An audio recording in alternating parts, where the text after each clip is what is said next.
All right, to our NHL draft rankings, and coming in at number 68 is the most physical player in the draft. Standing 6'6", it's defenseman Gabriel Eliasson from HV71. What was your first thought when you saw him pop on your screen? I mean, when you take a look at this guy's dimensions, Ross, Gabriel Eliasson, he is a monster. Yeah, you talked about it. 6'6", right around 200 pounds. Like, he is an absolute unit for Team Sweden. Unfortunately, Ross, I typically do a search for these guys. I head to YouTube. I try to find some video of them. The only video I was able to find of Eliasson here was him participating in an all-out brawl against Team USA in, what's that tournament called? Five Nations or whatever? Correct. Yeah. So Sweden had just beat them. The bench clears. That's the Hlinka Gretzky Cup you're talking about. Oh, okay. I thought it was Five Nations. But yeah, Sweden wins. The bench clears. They're going to celebrate, and then they get mixed up with some Team USA guys, and it's just an all-out brawl. That was the only highlights I was able to find. I don't know about you.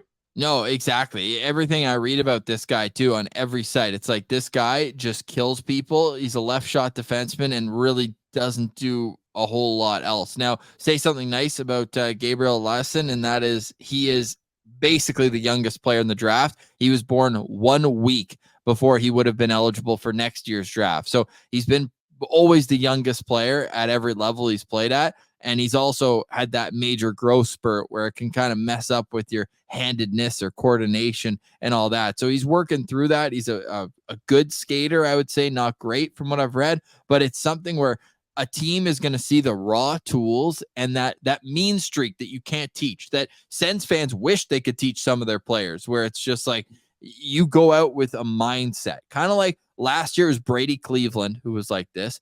There was the Tyler Clevin draft where it's like, the thing where you can't teach is when these guys are on the ice, everybody else has to know, or else they could be putting themselves at risk.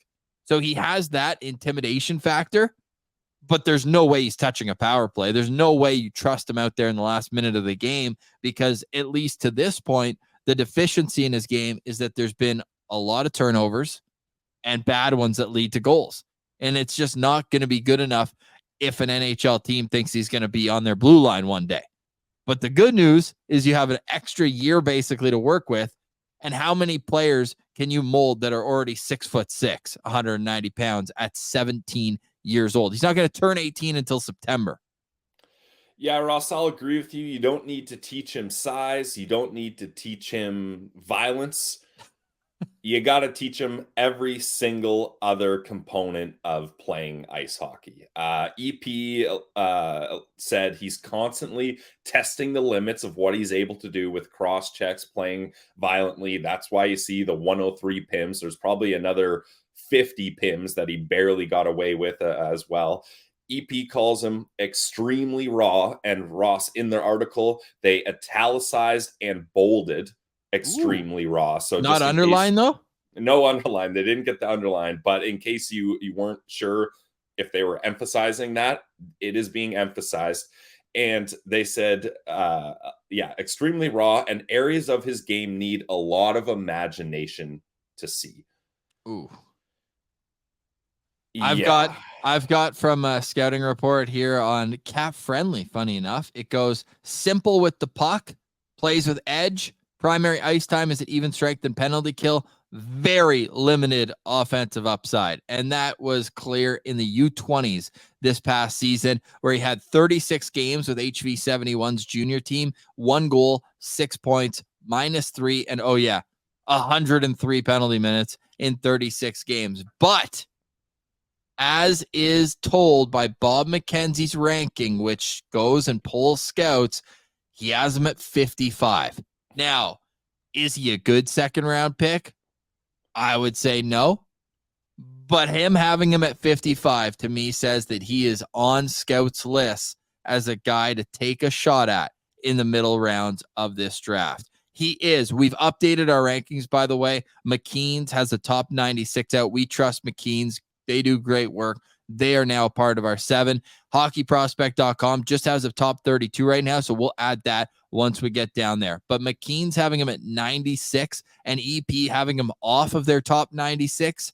I mean, that tells you the public sphere is very low on this player. I'm rooting for him, though. I like the underdogs, but definitely a one. Like, I wouldn't take him if I was the Senators until a 7th round pick. And even then, I probably wouldn't. However, that would also appear to be, or would be caused because the Senators obviously don't need left shot defensemen at all, let alone one you have to teach a lot to.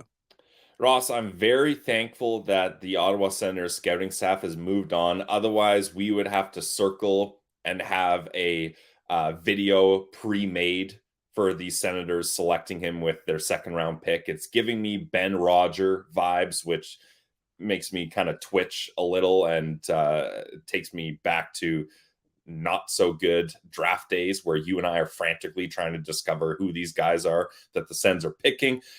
Look, Gabriel Eliasson, sure, he's a great kid, but this will be my lowest ever ranked prospect that we've done, Ross. I've never given 1 out of 5 stars. Eliasson will be my very first ever 1 out of 5 stars. You don't draft players like this. You wait for the draft to be over and then you sign them after. I just think it would be a big mistake for the Sens to take him with anything more than a 7th round pick.